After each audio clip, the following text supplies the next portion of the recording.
रावण के कथनानुसार सुंदर धारण किया। सीता ने जब उस मृग को देखा तो उसे उस अद्भुत मृग करने की लालसा उत्पन्न हुई।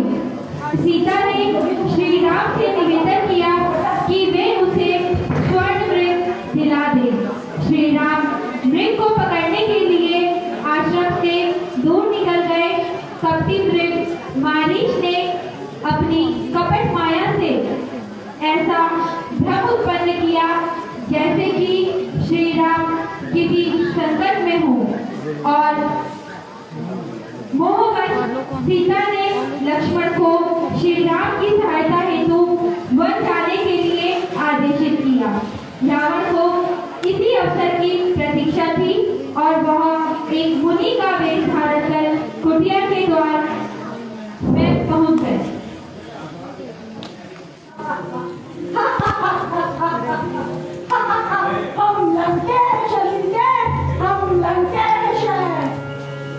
स्वागत अभिनंदन साथियों आप सभी का। रावण की आज्ञा मानकर मारीच अब मृग का रूप धर रहा है, स्वर्ण का मृग,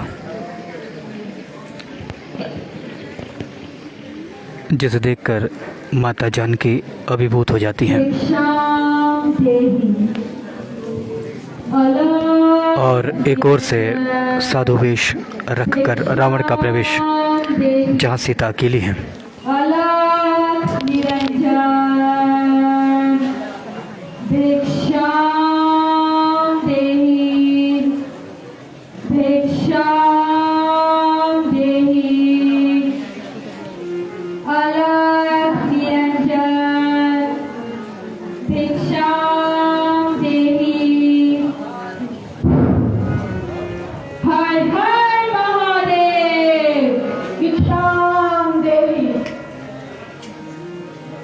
भिक्षाम देहि माते, भिक्षाम देहि।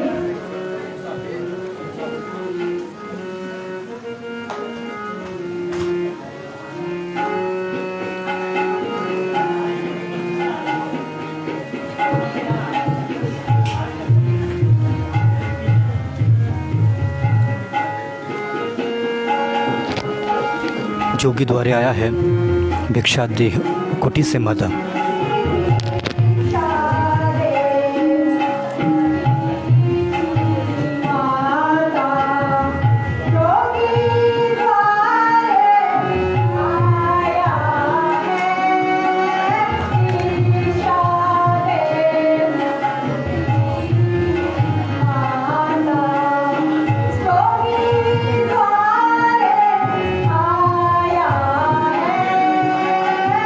भिक्षा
अनुमति नहीं है।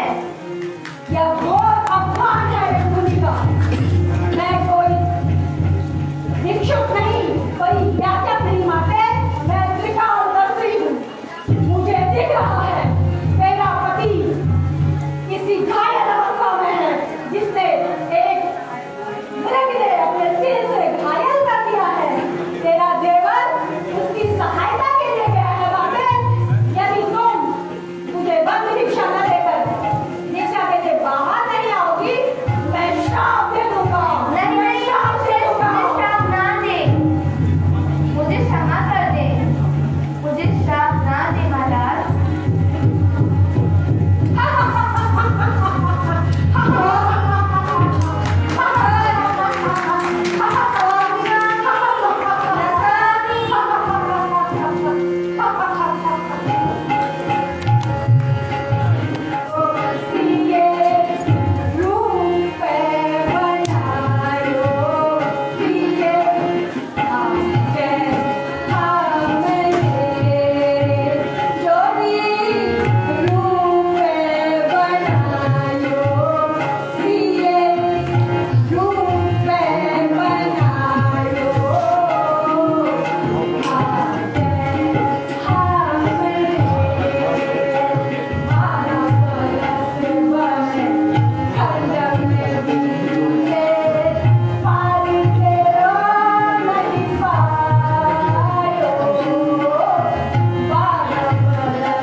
व्यथा अभिमान क्यों करता, अरे मतिमंद तू बल का। माता सीता दिख कर रही है उस रावण को जो हरण करके ले जा रहा है। लीला का आनंद लीजिएगा। स्वागत अभिनंदन आप सभी का।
नहीं जग में कोई मुझसा ठिकाना क्या मेरे बल का। स्वागत अभिनंदन आप सभी का साथियों।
लक्ष्मण को बताते हैं कि वह मृग नहीं अपितु एक कपटी असुर था और वे दोनों सीता की सुरक्षा के प्रति चिंतित होते हैं। आश्रम लौटने पर जब सीता उन्हें आश्रम में नहीं मिलती है तो वे दोनों सीता की खोज में वन वन भटकने लगते हैं। वन में उन्हें घायल जातों मिलता है जो उन्हें बताते हैं कि असुर राज रावण ने सीता का हरण किया है और उनकी यह दुर्गति की है। जटायु के कथन अनुसार वे दोनों सीता की खोज करते हुए दक्षिण दिशा की ओर बढ़ते हैं।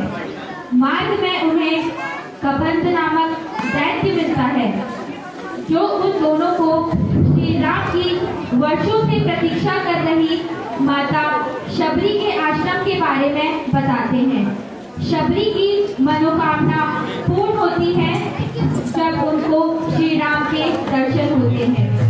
शबरी श्री राम को सीता की खोज हेतु ऋषिमुख पर्वत की ओर जाने को कहती है। ऋषिमुख पर्वत में सुग्रीव और अपने मंत्रियों के साथ निवास करते हैं और जब वे उस स्थान में दो धनुर्धारियों को आते देखते हैं तो अपने मंत्री हनुमान को उनकी जानकारी प्राप्त करने भेजते हैं। हनुमान ब्राह्मण का रूप धारण कर दोनों भाइयों से मिलते हैं।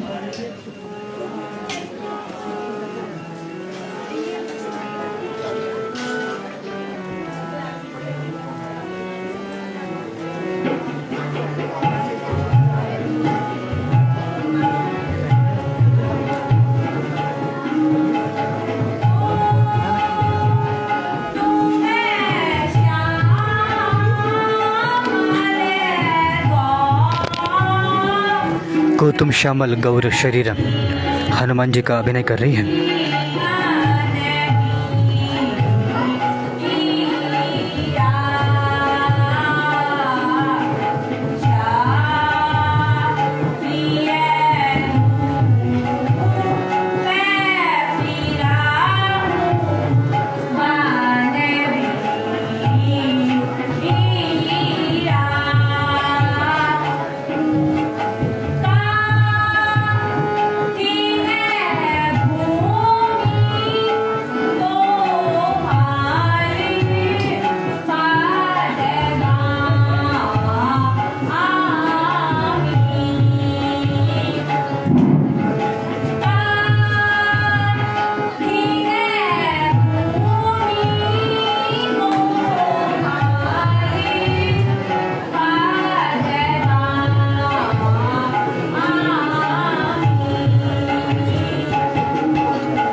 मुझे क्षमा करें, मैं आपको उन्हीं के पास ले चलता।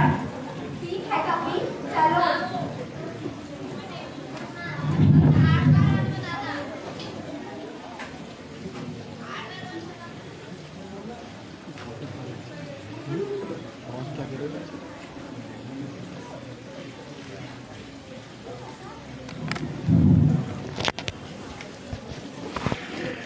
फिर से स्वागत अभिनंदन आप सभी का साथियों। हनुमान जी उस ओर राम लक्ष्मण को ले जा रहे हैं जहाँ पर सुग्रीव प्रतीक्षारत हैं हनुमान का कि वो भेद जान कराएंगे। एक बार फिर से स्वागत अभिनंदन आप सभी का। बड़ा सुंदर रोचक ये दृश्य है साथियों, आनंद लीजिएगा।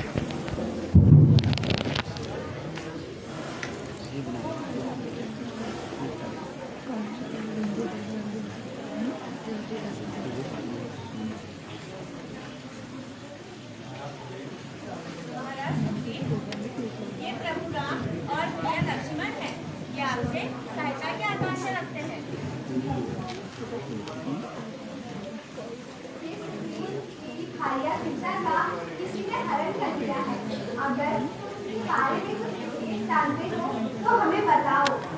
प्रभु, एक बार मैं अपने सभी साथियों के साथ सभा में बैठा था, तभी वायु मार्ग से एक महिला के रोने की आवाज आई। उन्होंने कुछ आभूषण हमें देखकर नीचे फेंकी। देखो पहले ही आपके पास माता जान चुके हैं। बनती हो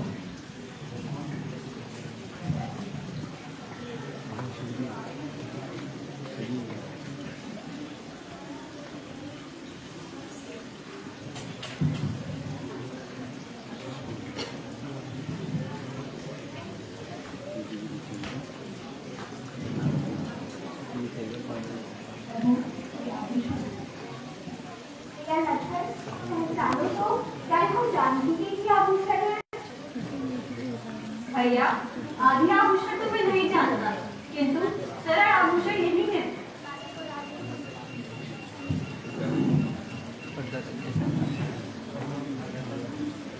प्रभु, आप निराश न हुए। जैसे ही माता मिलेगी हम उसी प्रकार का होंगे। मुझे एक ही भय है। कहो मित्र, वो किसका भय है? मेरे भ्राता बाली का। हे नाथ, मैं और बाली दो सगे भाई थे। हमने बहुत प्रीति थी। एक बार हमारी नगरी किष्किंधा में एक मायावी दैत्य आ उतरा। उसने भ्राता बाली को मारते हुए गुफा के अंदर ले गया। भ्राता बाली कुछ मार तक नहीं आए तो मैंने गुफा का द्वार बंद कर वहाँ मैंने अपने राज्य को करा। फिर भ्राता बाली ने मुझे वहाँ से निष्कासित कर दिया और मेरी स्त्री रोमा को भी बंदी बना दिया।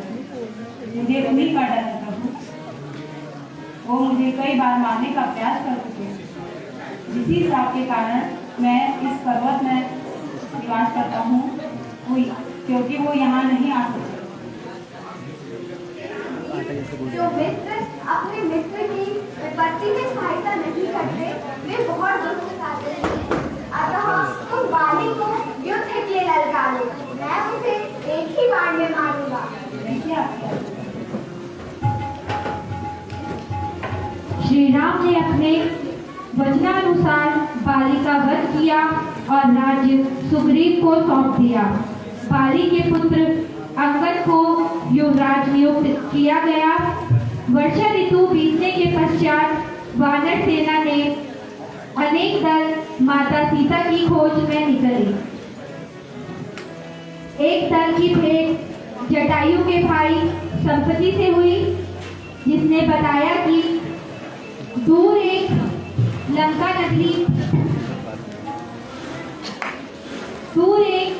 नगरी है जहाँ का राजा रावण है।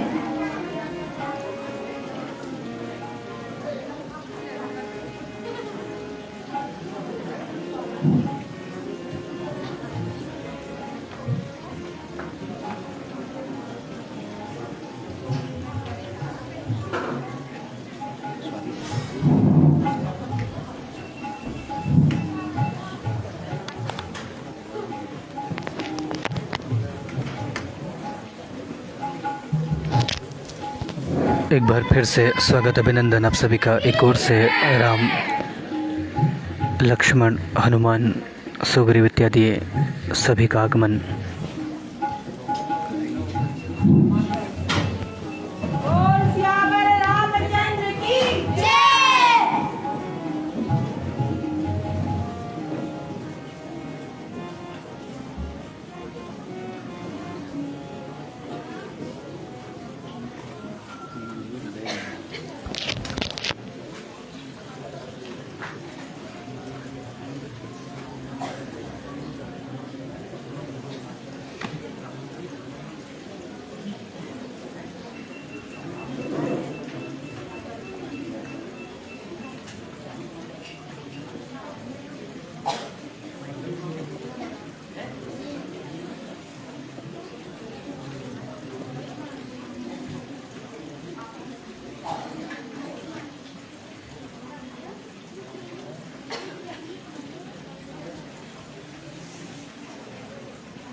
हे हनुमान, अपना बल याद करें।